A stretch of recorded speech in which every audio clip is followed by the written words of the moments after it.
put out an opinion poll.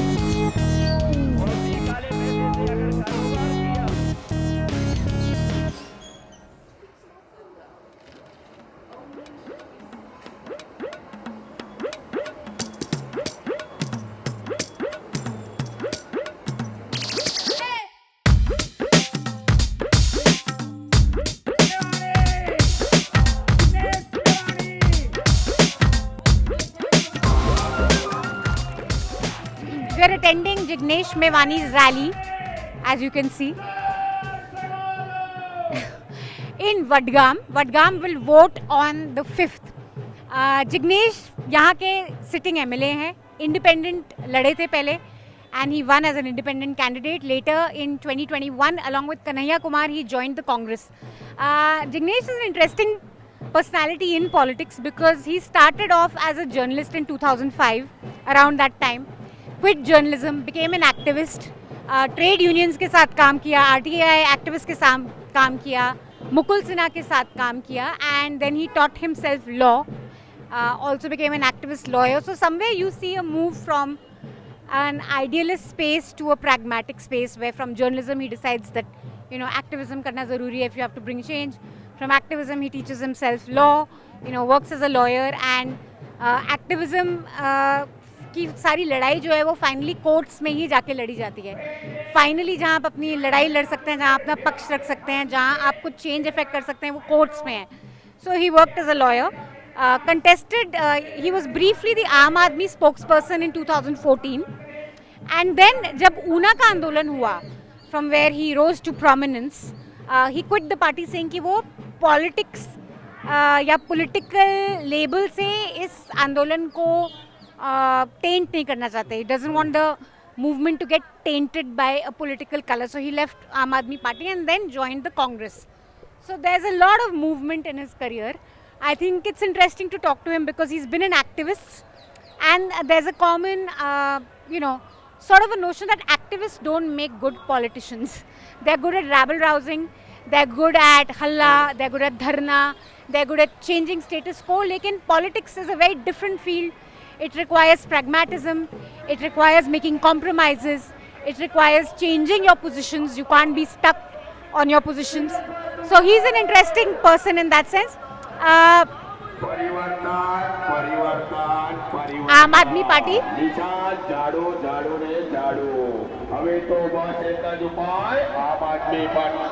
so it's a bit noisy. We'll let AAP pass.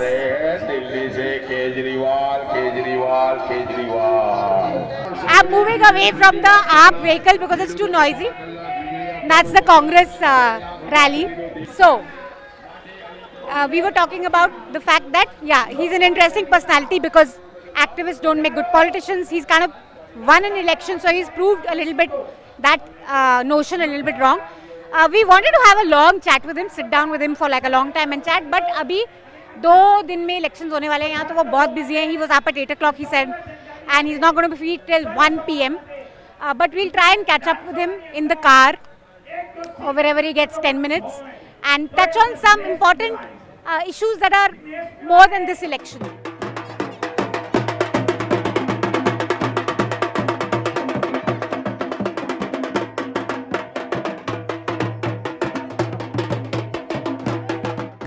Kishan ભરવાડની હત્યા થશે તો પણ જિગ્નેશ મેવાણી બોલશે, અને બિલકિસ બાનુના બળાત્કારીઓને છોડી દેવામાં આવશે તો પણ જિગ્નેશ મેવાણી બોલશે. પ્રધાનજી ઠાકોરની ખોટી ધરપકડ થશે તો પણ જિગ્નેશ મેવાણી બોલશે, અને વિપુલ ચૌધરીની ધરપકડ થશે તો પણ જિગ્નેશભાઈ બોલશે. સર્વ સમાજને સાથે લઈને ચાલવાનું ડૉક્ટર બાબા સાહેબ આંબેડકરના બંધારણે શીખવાડ્યું છે. તમે અને હું આજ કોમી એકતાની રાહ પર ચાલીએ તો જ રામપ્રસાદ બિસ્મિલ અને અશફાકના બલિદાનને સાચા અર્થમાં શ્રદ્ધાંજલિ આપી કહેવાય. આટલું કહીને મારી વાત પૂરી કરું છું. આપ સૌનો ખૂબ ખૂબ આભાર.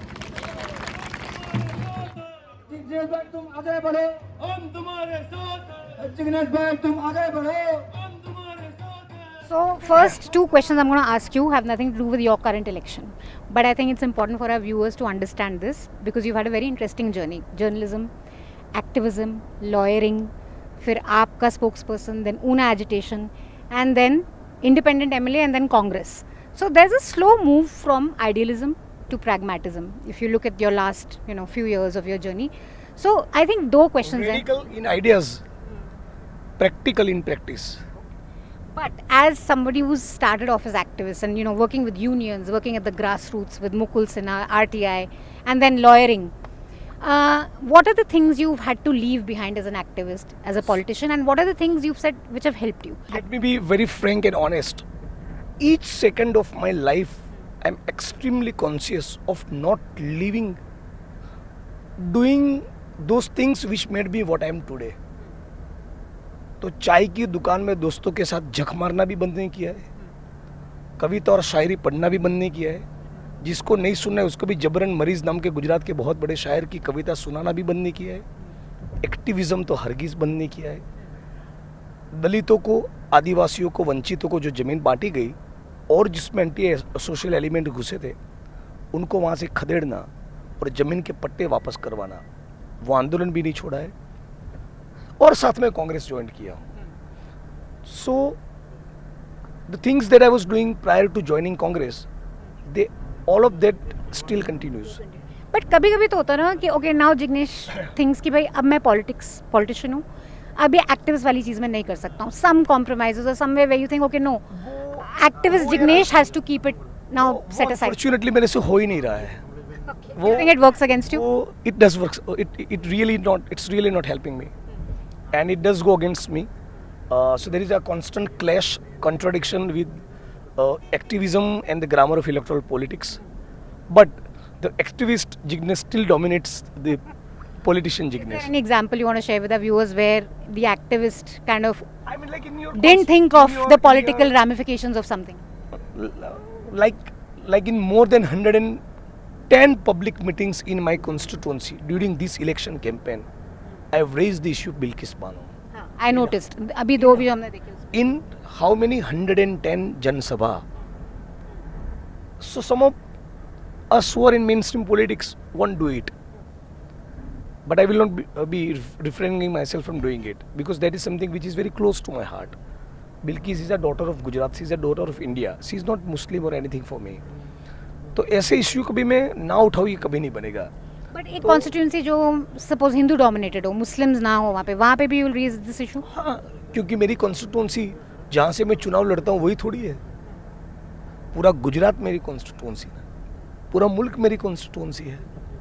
कॉन्स्टिट्यूंसी का मतलब मेरे लिए जहाँ से इलेक्शन लड़ रहा हूँ वो थोड़ी ना है, तो मैं मुद्दा उठाऊंगा। And you think it can have electoral ramifications for you? It can have, it may have. One last question on activism. See, I don't want to do politics by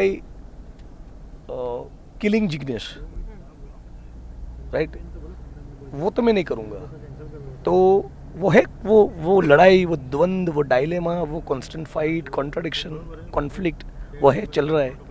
हाँ, क्योंकि पॉलिटिक्स का ultimate aim is power and if you want to make a change you have to be an MLA. आप activism करके तभी आप politics में आए होगे। इसमें मैं मेरा पॉइंट ऑफ व्यू अलग है।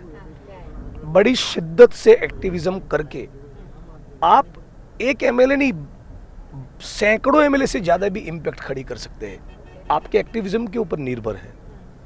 जैसे कि निखिल डे और अरुणा रॉय है, उनका कितना बड़ा रोल है पॉलिसीज फ्रेम करने में, राइट? तो वो कोई एमपी एमएलए नहीं, चीफ सेक्रेटरी बनने से भी ज़्यादा वो फ्रूटफुल जनता के लिए साबित हुआ। राइट टू इन्फॉर्मेशन का कानून, राइट? तो वो आपके एक्टिविज्म के ऊपर निर्भर करता है और इसीलिए चुनावी राजनीति ही सब कुछ है। ये मैं एमएलए नहीं था तब भी ऐसा नहीं मानता था, आज एमएलए हूँ तब भी ऐसा नहीं मानता हूँ। इस पे लोग ये बोल सकते हैं कि वो ज़माना अब चला गया है इंडिया में, क्योंकि एक्टिविस्ट एक बहुत बैड वर्ड बन गया है। आपने पीएम का भी स्पीच देखा, उसमें एक्टिविस्ट ने प्रोग्रेस रोकी। ऐसा नहीं बना है, एक्चुअली में ऐसा नहीं बना है। ऐसे ग्रास रूट्स में ऐसा नहीं है, ये ऐसा नहीं है। और ये लोग कितनी भी बात करें, जो गरीबों के, वंचितों के, शोषितों की लड़ाई लड़ते हैं तो उसका एक इम्पैक्ट भी है। तो जिसके जीवन पर वो इम्पैक्ट हो रहा है वो तो स्वाभाविक रूप से उसको हीरो मानेगा। मान के चलिए इलेक्टोरल पॉलिटिक्स, कस्टोडियल डेथ का मामला उठाने में मेरे लिए यदि दिक्कत कर रहा है, लेकिन कोई एक्टिविस्ट यदि उस सवाल को उठा रहा है तो उसका जो परिवार है, विक्टिम फैमिली, उसको तो लगेगा ना कि ये काम के लोग हैं। तो ऐसा कुछ इमेज खराब हो गया ऐसा नहीं है। इमेज तो जो एक्टिविस्टों की खराब करने की कोशिश कर रहे हैं उनका इस मुल्क में इमेज खराब हो गया है। ये बिल्किस के बलात्कारियों को छोड़ रहे हैं, ये मुझे आसाम की जेल में डाल रहे हैं। ये धवल पटेल नाम के पत्रकार ने केवल इतना लिखा कि विजय रूपाणी सरकार जा रही है और सेडिशन लगा दिया। ये जो लोग कर रहे हैं ना ये नॉनसेंस, उनकी क्रेडिबिलिटी खराब हो रही है, एक्टिविस्टों की नहीं।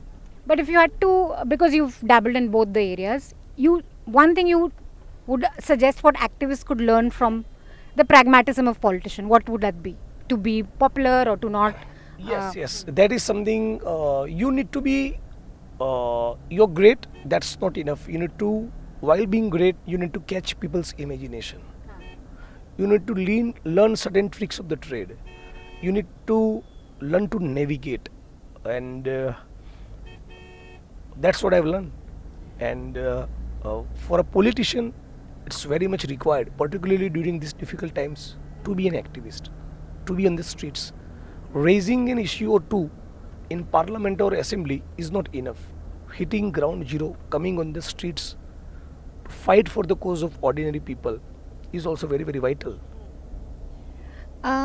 When we talk about capturing people's imagination, now one of the biggest issues in Gujarat we've seen is price rise. हर कोई price rise के बारे में बात करे, चाहे वो भाजपा का सपोर्टर हो या ना हो, और कांग्रेस का सपोर्टर हो तो बोलेगा ही।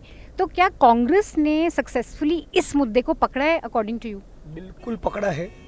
गुजरात में हम लोगों ने बेरोजगारी और महंगाई के सवाल के ऊपर 1.5 साल में लगातार कैंपेन किए हैं। 5 परिवर्तन संकल्प यात्राएं north Gujarat, south Gujarat, central Gujarat, Saurashtra और कच्छ में की।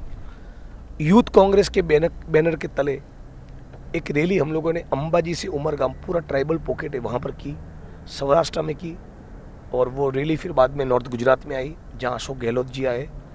तो लगातार इस प्रकार की कैंपेन हम लोग उठा रहे हैं। तो थोड़ा सा स्ट्रैटेजी पे और एलैबोरेट करिए, बिकॉज काफ़ी लोगों का ये भी क्रिटिक है इस बार, और रिपोर्टर्स का, जर्नलिस्ट का, एनालिस्ट का, कि कांग्रेस ग्राउंड पे ज़्यादा नजर नहीं आ रही है गुजरात में। आप वसीम अकरम से बोलो कि लेग स्पिन करो, तो वो क्यों करेगा? कांग्रेस का खुद का एक लय है, उसका क्या एक है रिदम वो है। थोड़ा बताइए। उसका एक लय है, उसका एक रिदम है, उसका पेस है। कांग्रेस इसी प्रकार से है, कांग्रेस इसी प्रकार से चुनाव लड़ रहा है, राइट? और किस प्रकार से, मतलब स्ट्रैटेजी क्या है? मैं यही रैलियाँ कर रहे हैं हम लोग। पूरे 5 जोन में गुजरात में हम लोगों ने रैली की। ट्राइबल पॉकेट में बहुत फोकस्ड करके पिछले 8-10 महीनों से कांग्रेस पार्टी काम कर रही है। अनंत पटेल नाम का एक लड़ाकू बंदा एक लीडर के तौर पे इमर्ज हुआ। आदिवासियों के लिए गुजरात में कांग्रेस की पार्टी क्या करेगी, उसकी बात लेकर आदिवासी अधिकार सत्याग्रह का पर्चा करीब करीब 27 कॉन्स्टिट्यूंसीज में बांटा है। दलित अधिकार सत्याग्रह का पर्चा 40 कॉन्स्टिट्यूंसी में बांटा है। यूथ को लेकर बहुत से कार्यक्रम किए। तो लगातार कांग्रेस काम कर रही है। ये मेन स्ट्रीम मीडिया के कुछ लोग ये नैरेटिव सेट करने की कोशिश कर रहे हैं कि कांग्रेस कहाँ है। मतलब सोमवार को प्रियंका गांधी की यदि 50,000 की रैली हो तो मंगल, बुध और गुरु को छोड़कर शुक्रवार की सांझ की डिबेट में ये लोग यही कहेंगे कांग्रेस कहाँ है। ओके, तो आपकी बात नहीं कर रहा हूँ। हाँ, मेन स्ट्रीम मीडिया से नहीं है, बट यू नो इवन हमारे रिपोर्टर्स जो ट्रैवल कर रहे हैं वो बोल रहे हैं कि इतना रैलीज और इतना वो सब नहीं दिख रहा है ग्राउंड पे। तो that's why I asked you that question, but you are saying the thing is to make छोटा छोटा। तभी तो मोदी जी ने कहा कि ये कांग्रेस वाले ग्राउंड पे काम कर रहे हैं, मोहल्लों में जाकर खाट पे बैठकर मीटिंग ले रहे हैं, संभालना उनसे। ऐसे ही उन्होंने नहीं कहा, कुछ तो हमारा जादू चला होगा ना। Because you also fought as a independent candidate, और अब आप कांग्रेस के साथ हो। What are the pros and cons, independent versus legacy old grand party? कुछ चीज़ें बन रही होंगी आपको और कुछ चीज़ें में हेल्प भी हो रही हो। चुनावी राजनीति ने मेरे छक्के छोड़ा दिए, क्यों? पूरा निचोड़ के रखा है, दुनिया का स्ट्रेस। लेकिन एंजॉय ये बात कर रहा हूँ कि ये छोटा मोटा थोड़ा एमएलए बनना, ये इसके साथ जो पावर है उससे और भी लोगों की लाइफ को आप इम्पेक्ट कर पा रहे हैं, तो उसका एक आनंद है। कैंपेन अभी जो कर रहा है, जनता का जो प्यार मिलता है, और विशेष तौर पे बहनों का, माताओं का। मेरी कॉन्स्टिट्यूंसी में एक चीज़ मेरे लिए बहुत पॉजिटिव है, बहनें मुझे बहुत प्यार करती है, और जिस मोहब्बत और लगाव के साथ सर पर हाथ रखती है, तो मतलब लगता है कि अब जीत गए। 8 तारीख के दिन जो बाहर आएगा ना, वो तो एक ड्राई डेड आंकड़ा होगा, वो आंकड़ा जीत नहीं है। ये जिस प्रकार से वो आपकी ओर देखती है, आपके गाल पे हाथ रखती है, आपके सर पे हाथ रखती है। ये जो मैं जीता हूँ, ये मोहब्बत है। मैं असम की जेल में जब था तो करीब करीब 30-40 हज़ार दलित गुजरात की सड़कों पर उतरे, पूरे मुल्क में उतरे। कांग्रेस पार्टी के कार्यकर्ता और कांग्रेस पार्टी के अलावा भी जो दलित संगठन के लोग हैं, आम्बेडकराइट्स है, वो तमाम लोग सड़कों पर उतरे। तो ये कमाई है, तो इसका तो आनंद यू थिंक ये कांग्रेस के साथ जुड़ने की वजह से आपको इतना सपोर्ट मिला? अगर इंडिपेंडेंट होते तो शायद इतने लोग नहीं आते आपकी जब जेल हुए। तो डू यू थिंक दैट वो संगठन का साथ रहने में आपकी हेल्प हो रही है, व्हिच इज अ प्रो? ऐसा नहीं है। मैं कांग्रेस में रहने के बावजूद जिस प्रकार से गरीबों की, मजदूरों की, वंचितों की, दलितों की लड़ाई लड़ता हूँ, उनके मुद्दे उठाता हूँ, तो कांग्रेस के बाहर का जो मेरा स्पेस था वो भी बाय एंड लार्ज ठीक ठाक है। अब चूंकि मैं पार्टी में हूँ, खुलकर मेरे साथ ना आए, मेरे मंच पर न बैठे, लेकिन सिंपैथी जरूर रखते हैं कि बंदा सही है और जिग्नेश जो है वो वही रहेगा, उस बात का उनको भरोसा है। तो उसके कारण अब तो मुझे कांग्रेस और सिविल सोसाइटी दोनों का बेनिफिट मिल रहा है। और छक्के क्यों छूट रहे हैं आपके? अरे भाई, इतना टफ जॉब है। रोज सुबह उठो, नाली टूट गई, बेंच रखो हमारे गांव में, ग्रांट दो। अच्छा नहीं दोगे ग्रांट? 350 वोट है मेरे मोहल्ले में, आना फिर ये झेलो, पैर पकड़ो, शादियों में जाओ, 50 किस्म की चीज़ें करनी पड़ती है। Everywhere 24/7 available politician. Setup job. You talked about Dalit politics, पिछड़ों की राजनीति। तो आपका रोल कांग्रेस में सिर्फ एक यही चुनाव लड़ना नहीं है, you are the working president also. So एक विजन डॉक्यूमेंट भी आपको क्रिएट करना है गुजरात के लिए, हाँ।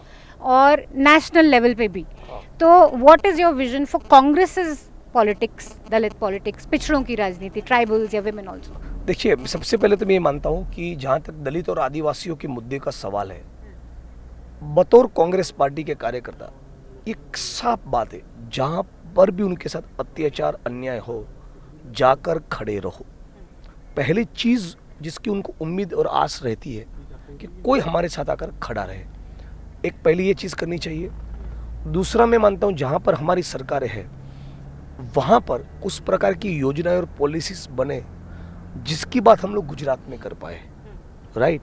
तो उसके लिए भी मैं थोड़ा इंटरवीन करना चालू किया हूँ और हमारी सरकारों से पॉजिटिव फीडबैक भी है और आगे भी करता रहूँगा। गुजरात में और नेशनल दोनों कॉन्टेक्स्ट में ये कहना चाहूँगा कि केवल दलितों के मुद्दों पर नहीं, एंटरप्रेन्योर्स को कैसे प्रमोट और सपोर्ट किया जाए, राइट। इकोलॉजी और एनवायरनमेंट को डैमेज न करे उस प्रकार की इंडस्ट्रीज कैसे खड़े हो, और जो मजदूरों को केवल मिनिमम वेज नहीं, फेयर वेजेस दे। तो उस प्रकार की चीज़ों पर भी मैं आने वाले दिनों में फोकस करना चाहूँगा। पब्लिक हेल्थ और एजुकेशन में मैं चाहता हूँ कि 100 में से 45-40 बच्चे जो कुपोषित है उनका कुपोषण कैसे दूर हो। तो केवल दलितों के, आदिवासियों के सवाल ही, that's not only area of concern for me. So I have a broad thinking, broad vision, and this time Congress party is come up with a very progressive, proactive kind of blueprint for Gujarat. Will be creating 10 lakh jobs.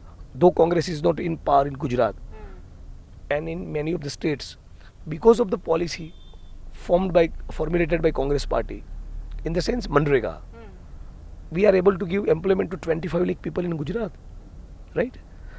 आपके गांव में कितने लोगों को मनरेगा का employment? पूरे north Gujarat में लगातार 2 साल मेरा कॉन्स्टिट्यूंसी नंबर 1 रहा मनरेगा में एम्प्लॉयमेंट जनरेट करने में। बगल की कॉन्स्टिट्यूंसी में कोई स्कैम चल रहा था तो मैंने एक आपने हल्ला नहीं करा? एक्सपोज किया 13 लोगों की गिरफ्तारी हुई और उसके कारण वहाँ की हमारी पार्टी के जो विधायक थे उसको थोड़ी दिक्कत हुई, लेकिन मेरे वहाँ मामला थोड़ा सेटल हो गया। तो 10-12 हज़ार लोगों को मनरेगा में एम्प्लॉयमेंट मिला है। So we are talking about vision and all that. तो आई थिंक गुजरात से एक चीज़ हम पकड़ लेते हैं, क्योंकि मैं अभी स्टैचू ऑफ यूनिटी के एरिया से आई, वहाँ पे हमने बहुत गाँव में लोगों से बात करी और वो रिपोर्ट भी आप देख सकते हैं। तो वहाँ पे क्लियर एक रिजेंटमेंट है जिन लोगों, जो आदिवासी वहाँ रहते हैं स्टैचू के आसपास, क्योंकि उन्हीं की ज़मीन गई है और उन्हें लगता है 4 साल में हम बेनिफिट नहीं हुए हैं। और कुछ लोग खुश भी हैं, कुछ हैं लड़कियाँ जो पिंक ऑटोज चला रही हैं, कुछ लोगों को जॉब भी मिला है। तो यहाँ एक डायकोटमी होती है कि एक तो आदिवासी इशू नर्मदा डिस्ट्रिक्ट में बहुत टाइम से ही चल रहा है। गवर्नमेंट का भी ये कहना है कि भाई अगर हम ये नहीं क्रिएट करें तो हम जॉब्स कैसे क्रिएट करें, क्योंकि वहाँ पे बेशक वहाँ के गांव के आदिवासियों को नहीं मिल रहा है, लेकिन सूरत से आ रहे हैं। तो इसका मैं बता रहा हूँ, क्योंकि गवर्नमेंट भी जॉब्स कैसे क्रिएट करेगी, यही करके। मैं बता रहा हूँ, कोई रॉकेट साइंस नहीं है। आप आदिवासियों को उनकी जमीन से बेदखल क्यों कर रहे हैं? आपका जो 100 दिन का मनरेगा है उसको करिए ना 200 दिन का, राइट? हजारों एकड़ जमीनों का आवंटन हर एक जिले में, हर एक तहसील में हो सकता है, दलित, आदिवासी, ओबीसी और दूसरे भूमिहीनों में। उस जमीनों का आवंटन करिए, उस जमीनों के ऊपर सोलर पैनल लगवाइए, राइट? दूसरा एग्रीकल्चरल इंफ्रास्ट्रक्चर दीजिए ताकि प्रोडक्टिविटी बढ़े, और वो जो उत्पादन हो उसको मार्केट के साथ लिंक करिए। उसका पर जरूरी तो नहीं है कि आदिवासी अब कृषि में ही लगे रहे, टूरिज्म अगर आए। मैं उसके ऊपर आ रहा हूँ। आप एंटरप्रेन्योर्स को आइडेंटिफाई करिए हर एक जिले में, हर एक तहसील में, दलित हो, आदिवासी हो, नॉन दलित हो, नॉन आदिवासी हो, उसको कैश क्रेडिट दीजिए, फाइनेंशियल सपोर्ट दीजिए। जितने सरकारी पद खाली पड़े हुए उसमें भर्ती करिए। गुजरात इंडस्ट्रियल डेवलपमेंट कॉरपोरेशन के यूनिट खड़े कीजिए। बहुत से तरीके, आपकी विल, पॉलिटिकल विल होनी चाहिए। But suppose Congress comes to power तो स्टैच्यू ऑफ यूनिटी तो उखड़ेगी नहीं वहाँ से, वो वहीं रहेगी। So how will you resolve this issue of resentment among Adivasis but also the need कि भाई जॉब्स तो जो हो चुका है वो तो हो चुका है, लेकिन ये जो मैंने तरीके बताए, इस प्रकार से जॉब क्रिएशन हो सकता है जो हम करेंगे। जैसे कि मनरेगा कांग्रेस ने बनाया है ना, एक सच्चाई है, ह्यूमन हिस्ट्री का अब तक का सबसे बड़ा एम्प्लॉयमेंट गारंटी स्कीम है, और उसी स्कीम को एक्सटेंड करके राजस्थान और छत्तीसगढ़ की कांग्रेस की सरकारों ने अर्बन पॉकेट्स में लागू किया है। वही गुजरात में करेंगे। मेरे यहाँ जीआईडीसी का एक यूनिट बने यदि, और केवल छोटी मोटी 50 फैक्ट्रीज या कंपनी लगे, और हर एक कंपनी और फैक्ट्री केवल 50 लोगों को एम्प्लॉयमेंट दे, तब भी 2500 लोगों को एम्प्लॉयमेंट मिलेगा। तो हो सकता है। तो बिग टिकट, बहुत से स्कूल्स बनाने की जरूरत है, बहुत से पीएससीज बनाने की जरूरत है। तो वो जब होगा तो जो कंस्ट्रक्शन के वर्कर्स हैं उनके वेजेस भी बढ़ेंगे और भी रोजगार खड़े होंगे। You are not for big ticket projects like Statue of Unity and tourism around it, वो आपको नहीं लगता? Why not? If it doesn't display people, if it doesn't cause any harm to the masses, if it doesn't cause any damage to our ecology and environment, and while doing these projects, if the workers are paid fair wages, then why not? अच्छा, next Rather that is something I would love to explore. ऐसा करना पड़ेगा, ऐसा करना चाहिए, ऐसा करेंगे। Because वो एरिया टूरिज्म के लिए बहुत रिच भी है, मतलब it is a very beautiful area, it's got lot of things. So anyway, next question is that okay 2014 you join आप एज स्पोक्स पर्सन, और फिर आप ऊना का आंदोलन के टाइम आपने बोला कि ये आंदोलन में पॉलिटिक्स से टेंट नहीं होना चाहता, it should be unattended. So just a little bit if you can elaborate at that time, why did you think कि politics will taint this?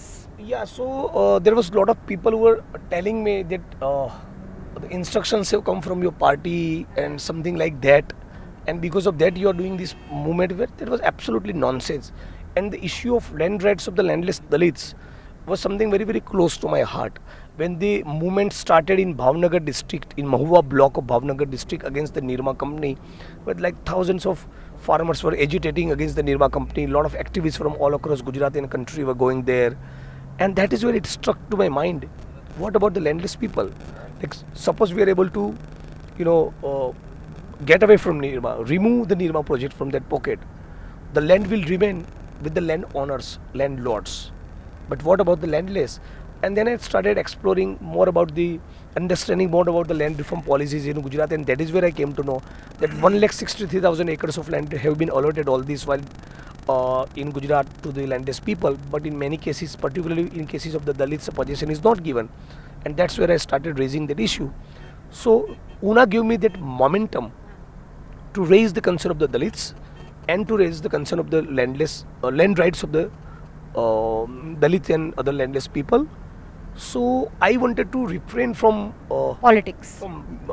Politics, and later on I found Rahul Gandhi in particular far more genuine than any other politician, and More genuine than Kejriwal? far more genuine than any other politicians, frankly speaking. Not because I'm in Congress, and if I say XYZ is more genuine than him, then he's enough liberal to let me say it. But generally I found him very, very genuine and frank and honest and liberal, and really wants to do something for the country and for the poor. And there is a lot of space in Congress. At times I say, मजाक से मैं कहता हूँ कि we are like full of over democracy. ज़्यादा too much democracy. हाँ, too much democracy. But is it, तो basically आप कह रहे हो कि राहुल की आइडियोलॉजी और जो स्पेस आपको कांग्रेस मिला है वो आपके लिए प्यारा था, बट आपके साथ जो पाटीदार आंदोलन में आपके जो साथी थे उनका बिल्कुल ऑपोजिट रीज़न था कांग्रेस छोड़ने का, कि विजन नहीं है और यहाँ पे हमारे पास कोई एक्सेस नहीं है। और काफ़ी लोग जो कांग्रेस छोड़ते हैं लीडर्स, वो यही बोलते हैं कि हमारे पास एक्सेस ही नहीं है राहुल गांधी को, हम कुछ अपनी बात ही नहीं रख पाते हैं।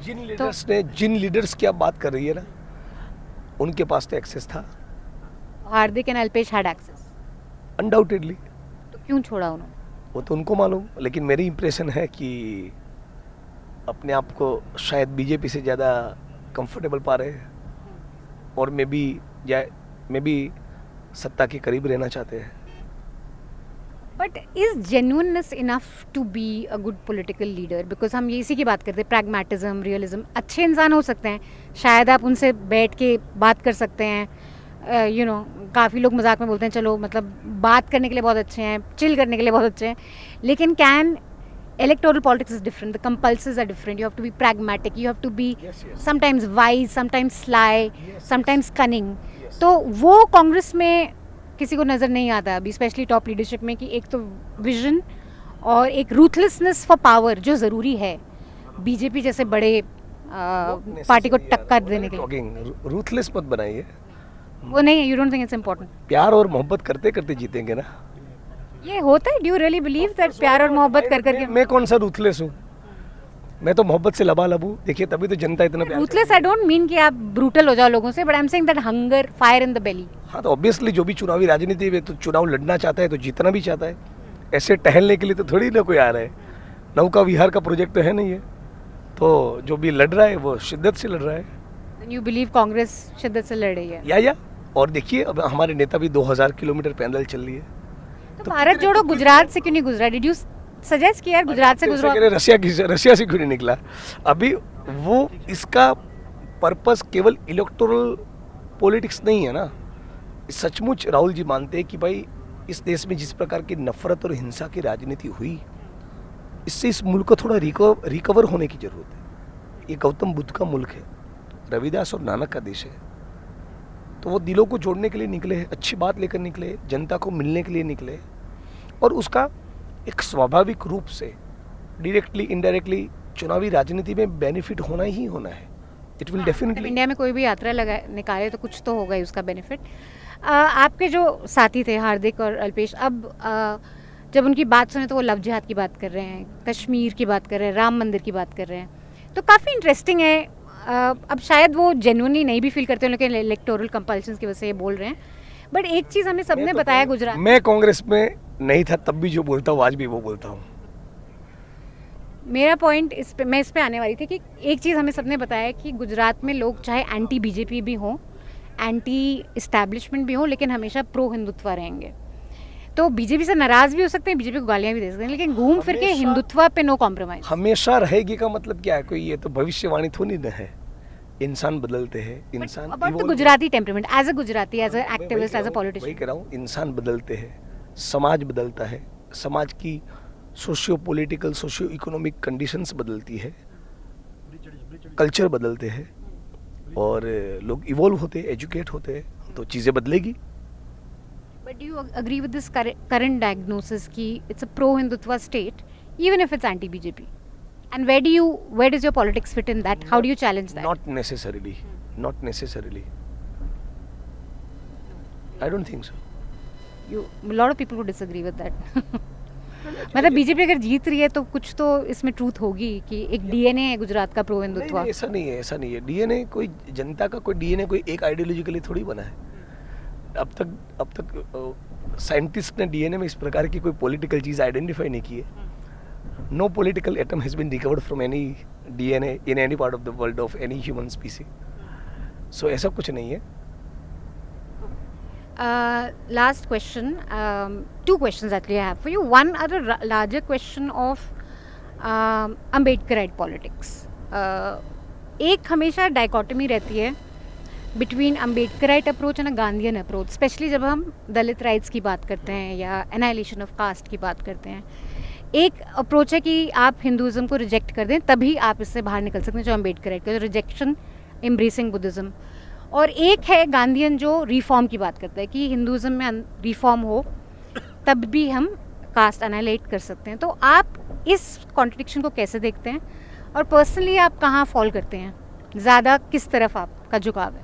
मैं पहले जैसे कि बताया, लोग मुझे जब अम्बेडकराइट कहते हैं तो मैं क्या करता हूँ जिसके कारण मुझे अम्बेडकराइट कहते हैं। दलितों के ऊपर उत्पीड़न होता है तो वहाँ जाकर खड़ा रहता हूँ, FIR करवाता हूँ, तब तक वहाँ से नहीं हिलता जब तक गिरफ्तारी ना हो। 2, जय भीम कहता हूँ। 3, बाबा साहब अम्बेडकर की जो फिलोसफी, उनके विचार है, वो जनता के बीच में लेकर जाता हूँ। 4, लैंड स्ट्रगल कर रहा हूँ। तो ये सारा काम मेरा तो चालू है, मुझे उसमें कोई तकलीफ नहीं हो रही कांग्रेस ज्वाइन करने से। तो शायद आने वाले दिनों में I may be that example who can strike the balance between the Ambedkarite movement and a mainstream party. And the Gandhi. But my question is more in terms of religion also, because we spoke about Hindutva, why it's important here, and this whole rejection of Hinduism versus reform. Where do you stand on that? Ambedkar कभी ऐसा नहीं कहे हैं कि Buddhism is the only way. Buddhism को embrace करिए, thorough going land reforms भी हो, इंटरकास्ट मैरिजेस भी हो, एक कल्चरल रेवोल्यूशन भी हो, एजुकेशन भी हो, कास्ट बेस्ड क्लस्टर्स में रहने के बजाय सारे और जाति और धर्म के लोग एक साथ रहते हो, इस प्रकार की कॉलोनीज भी बने। ये तमाम चीज़ें एक साथ जब हो तब हम लोग एनाइलेशन ऑफ कास्ट के प्रोजेक्ट में एक कदम रख पाएंगे। We were talking about Ambedkarite versus Gandhism. So you don't see a contradiction between the Ambedkarite approach and the Gandhi approach of... Of course there is a contradiction. There is no doubt about that. There are two different philosophies, two different approaches, and there is no doubt about that. But you were saying that you will, while being an Ambedkarite, you will come to... I may do something else as well, which is somewhere in the womb of future. So अब आपकी एक at least इसी से जुड़ा एक question है कि अब बीजेपी का ये कहना है, और काफ़ी एनालिस्ट और जो पार्टी को स्टडी भी करते हैं, कि now it's a cliche to call them a Brahmin Bania party.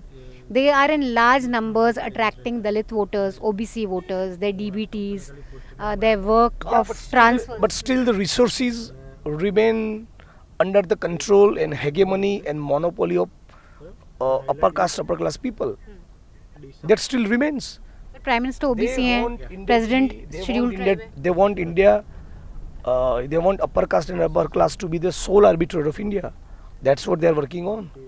But how can you say that when the Prime Minister himself is OBC? He is not an OBC. Teli. He is From not. the Teli. He has nothing to do with OBC. In fact, he has nothing to do even with Hindus.